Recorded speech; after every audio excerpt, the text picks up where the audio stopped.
ज्या राज्यातल्या 3 वेगवेगळ्या जिल्ह्यांमधल्या समाज म्हणून आपलं किती अधपतन झालंय हे सांगणारा हा रिपोर्ट बघूया।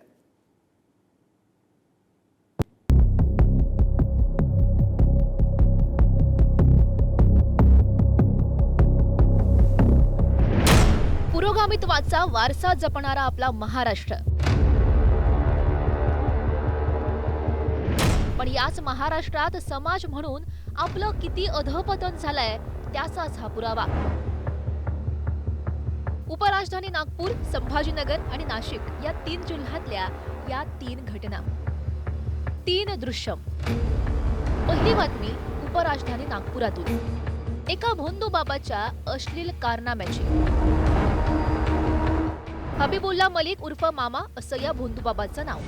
मूळचा पश्चिम बंगालचा असून 20 वर्षांपासून नागपुरात राहतो। चहा टपरीवर थांबून गरिबांच्या समस्या ऐकून घ्यायचा, समस्या सोडवण्यासाठी काळी जादू जाणतो असं सांगायचा, कुटुंबावरील संकट दूर करतो असं सांगून त्यानं महिलेची ओळख वाढवली, तिच्या घरात प्रवेश मिळवला, काळी जादू करतो असं सांगत महिलेला नग्न व्हिडिओ पाठवला, कुटुंबियांना जीवे मारण्याची धमकी देत महिलेसोबत अश्लील कृत्य केलं।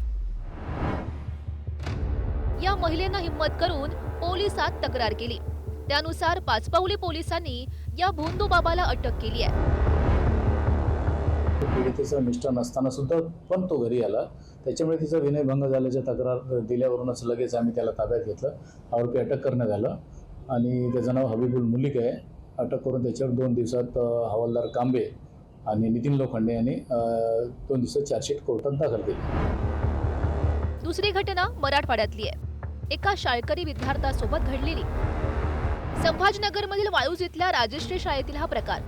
गृहपाठ पूर्ण केला नाही म्हणून विद्यार्थ्याला अमानुष मारहाण करण्यात आली आहे। एका शिक्षकावर वाळूज पोलीस ठाण्यात गुन्हा दाखल झालाय। करीम शहा नामक शिक्षकावर हा गुन्हा दाखल झालाय। ऋतुराजच्या मांडीवर पार्श्वभागावर लाकडी दांड्यानं अमानुष मारहाण करण्यात आली आहे। ऋतुराजच्या शरीरावर मार लागल्याचे वरण सुद्धा बघायला मिळाले। तिसरी अतिशय हृदयद्रावक अशी घटना नाशिकमधली। नाशिकमध्ये मायलेकीचा मृत्यू झालाय।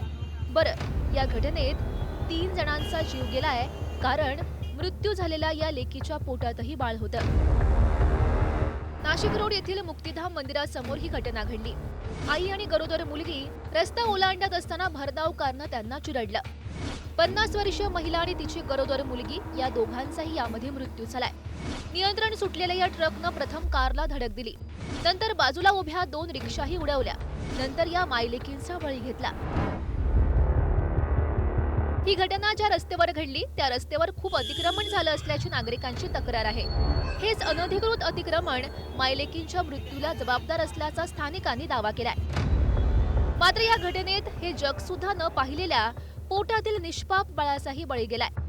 नाशिकच्या घटनेत 3घांचा गेलेला हा बळी, संभाजीनगरमधील सोजवळ चिमुकल्याच्या हातावरचे वरण आणि नागपूरमधील नीच भोंदू बाबांना केलेली ही अश्लील कृत्य, या 3ही घटना समाजाच्या डोळ्यात झणझणीत अंजन घालणाऱ्या आहेत। जितेंद्र शिंगाडे, सचिन जिरे आणि किरण ताजणेसह ब्युरो रिपोर्ट, पुढारी न्यूज।